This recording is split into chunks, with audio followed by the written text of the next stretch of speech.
Acte 1.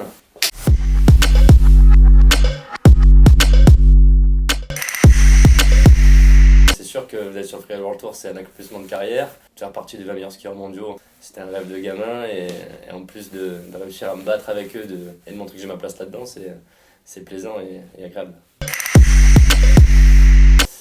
La saison a été pleine de mouvements, mais bon, compliquée déjà pour moi, physiquement. Parce que je commence la saison avec une cheville vraiment compliquée.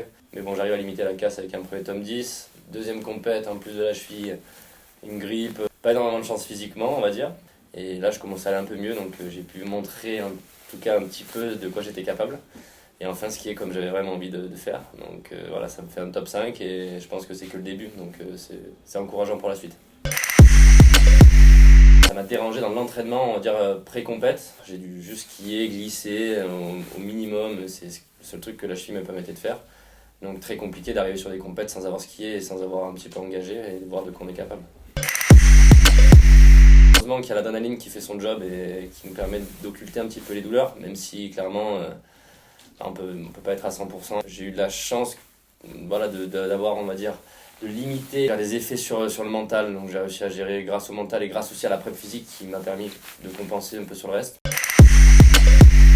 Sur la première étape, j'ai fait oui, vraiment le run que je voulais. Je voulais tester un petit peu, voir ce qui se passait. Donc c'était mon objectif de faire un top 10 sur le premier, c'est ce que je fais. Sur le deuxième, pas du tout. C'était à Fieberbrunn en Autriche. C'était peut-être la plus compliquée pour moi parce qu'arrivé à la moitié de la face, j'avais tellement épuisé physiquement, en plus du mal de cheville, que j'avais qu'une envie, c'était de m'asseoir. J'ai préféré, maintenant avec le recul, faire quelque chose d'intelligent, c'est-à-dire descendre et sans prendre de risques et assurer encore un deuxième top 10. Mais bon, c'est vrai que me voir skier comme ça après sur les replays, c'est un truc assez frustrant. C'est pas moi et j'ai l'impression d'avoir 15 ans et d'être débutant. Donc, non, j'ai fait beaucoup de belles rencontres en tout cas. Des gens vraiment bien et j'aurais du mal à choisir, ça serait injuste pour les autres, je pense.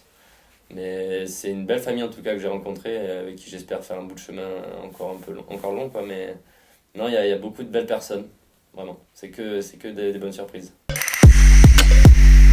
Il y a des moins cool, mais ça reste quand même des bonnes personnes. Voilà. Je vais pas, non, personne mérite d'avoir le statut de mauvaise personne sur le tour, en tout cas pour moi.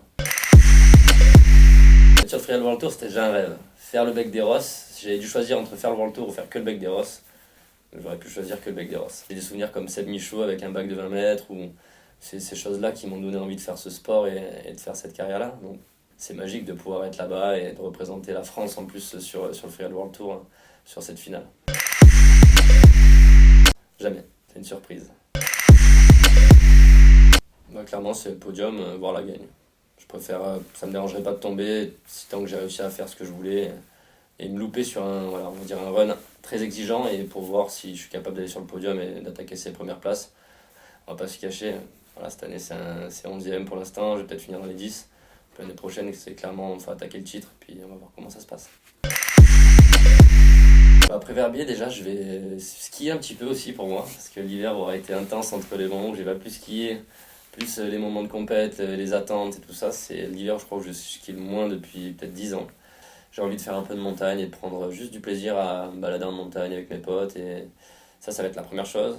Après, bon, j'organise une compétition qui va me prendre pas mal de temps aussi. Et après, par contre, voilà, je vais vraiment couper un petit mois, le mois de mai, vraiment en vacances, aller jouer un peu au golf pour essayer d'évacuer un peu toute cette pression et toutes ces émotions de l'hiver avant de repartir sur un été de ski. Je sais pas encore exactement où, en programmation pour l'instant.